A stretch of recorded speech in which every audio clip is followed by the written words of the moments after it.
said that Mike Freeman's days are numbered. Do you have a participation plan for the election? Well, that will be unfolded when the time comes. But the reality is that we will continue to keep pressure upon Mike Freeman. He has been allowed to operate in a way that has not held officers accountable, and that is completely unacceptable. And we do need a new county attorney in 2018. Would you be that kind? Would you be a good county attorney? Yes. You know, Yes, you would. see her in that job. We don't want her in that job. I think I'm best as an outside agitator. But I will look for other candidates to emerge and be willing to challenge Mike Freeman. And if no candidates emerge, who knows? Maybe I will run. The mayor. What about her? You're going to put up a candidate for the mayor? Good question. Absolutely. We have to put up a candidate to run against Mayor Hodges. She ran on a platform that said that she would not only promote equity within the city of Minneapolis, but that she would ensure police accountability. And neither of those things have happened under her watch. In fact, we were tear gassed under Mayor Hodges' watch. We were shot with rubber bullets under her watch. We were met with the militarized police force under her watch. Our encampment was raided under her watch. The list goes on and on and on. Terrence Franklin was he killed under her watch? And so there are a lot of problems right now that we have with Mayor Hodges, not to mention the fact that we've been demanding 15 now for working class people to be able to have a living wage, and she has not taken that opportunity to push our businesses to have more equitable wages for people, and that's unacceptable in such a diverse city that we live in. So yes, it is time for new leadership, and I will say it again. They have blood on their hands, and they need to be held accountable in this life or the next. Quick cuts and email it to her. Jamar Clark, that's the cousin of Jamar Clark. Nekima Levy-Pounds is there. She's the president of the Minneapolis.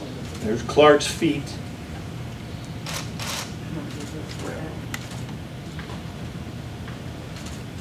How's that resisted? That was so violent. That was murder. That was a violent grab.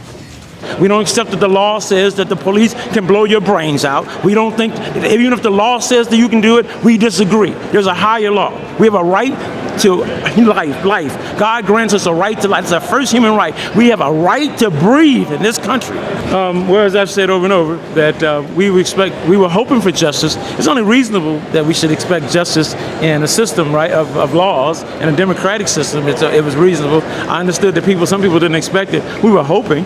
And so my reaction is I'm outraged like everybody else. It was, like I said, children's fairy tale writers couldn't have told a better story than that one. And not only did it tell a great fairy tale, but he made sure to punctuate it with insulting the community by implying that we're going to be violent. We've not been violent so far. We've been exercising our right, our constitutional right, by the way, to demand justice. And so we're not going to stop demanding justice. I know my cousin did not tell that officer that he was ready to die. I know he didn't say that. And for Mike Freeman to make that story up and lie like that, he got blood on his hands, and that's all I'm gonna say. What was the last conversation you had with Jamar? Oh, he had a job at a car wash, and he was finna start a new job at construction. He was doing good. He don't hang with nobody. He don't get into no trouble. He'd come see me every morning before he go to work. And that was 3 days before he got killed. My cousin did have a lawsuit with the police, with the precincts. So now my cousin can't finish his lawsuit because now what? Now he's gone. To see the accounts from the witnesses on the north side of Minneapolis be discounted in a forum like this. If anyone was paying close attention to the narratives that Mike Freeman put forward, he did not give credence to the things that the witnesses had to say, which as the NAACP, we went out within hours after this incident happened. We interviewed witnesses who said that Jamar Clark was restrained. Some said that he was in handcuffs. Others said that the officer was sitting on his chest when they heard a gun go off.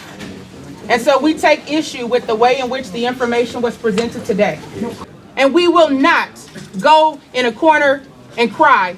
We're going to stand forward and rise for justice. We're going to take to the streets. And we are going to fight until we get what we came for. And at the end of the day, that is freedom, justice, and equality. And we need for our government leaders who have blood on their hands, who've been a part of rubber stamping this system, to move out of the way. so that young leaders with a conscience can step forward and lead our city into the next millennium.